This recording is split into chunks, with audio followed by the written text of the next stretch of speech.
Hey everyone, welcome back to my channel.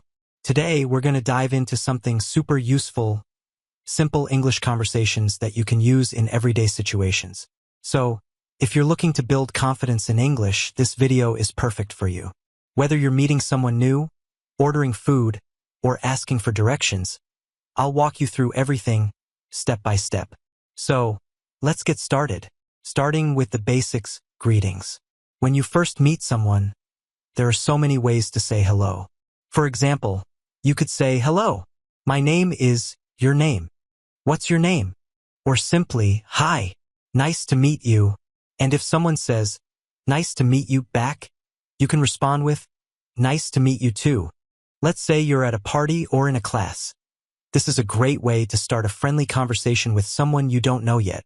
Once the introduction is done, you might want to ask how they're doing. You could say, "How are you?" Or even something like, "How's it going?"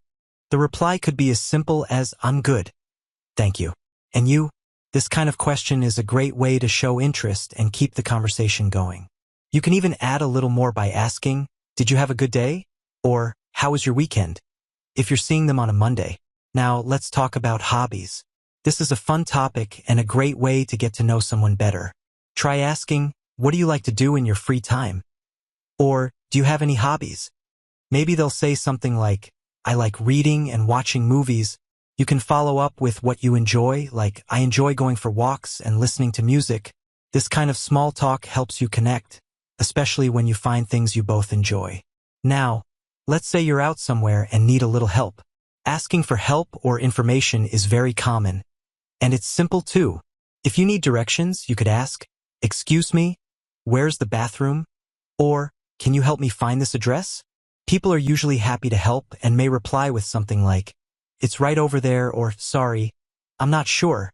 But maybe you could ask someone else.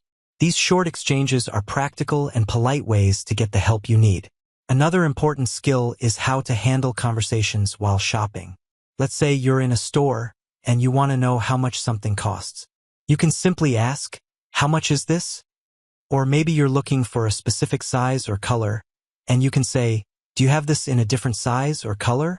For example, the salesperson might respond with, "It's $10," or, "Yes, we have it in blue and black."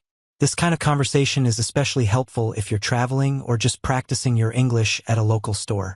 And what about ordering food at a restaurant? Let's say you're at a cafe and you'd like to order coffee. You could say, "I'd like a coffee, please," or, "Can I have a menu, please?"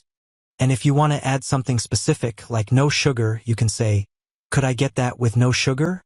When you're finished ordering, and the server asks if you'd like anything else, you can simply reply, "No, that's all, thank you." Next, let's cover asking for directions. Imagine you're in a new town, and you need some help finding a place. Just approach someone and say, "Excuse me, could you tell me how to get to the library?" Or maybe, "Is the mall near here?" Usually, people will be kind and tell you something like, "It's just down the street," or "Turn left at the next corner." Practicing these phrases makes it easier to ask for directions without feeling nervous. And when it's time to say goodbye, you have a lot of options. You can say something simple like, "Goodbye," or "See you later." Or, if you want a more casual tone, try "Take care," or "Catch you later." It's friendly and leaves a good impression. Now, here are a few tips for practicing these conversations on your own. Try role-playing with a friend or even in front of a mirror. Practicing these phrases in real situations like cafes, stores, or when you're out for a walk will make it feel more natural. So, that's it for today's video. Now you have some simple conversations that you can use every day. Try practicing with someone, or, if you're shy, start with these phrases on your own. Remember, the more you practice, the easier it gets. And don't worry about mistakes. They're just part of learning. If you found this video helpful, don't forget to like and subscribe for more beginner-friendly English tips. Thanks so much for watching, and see you next time.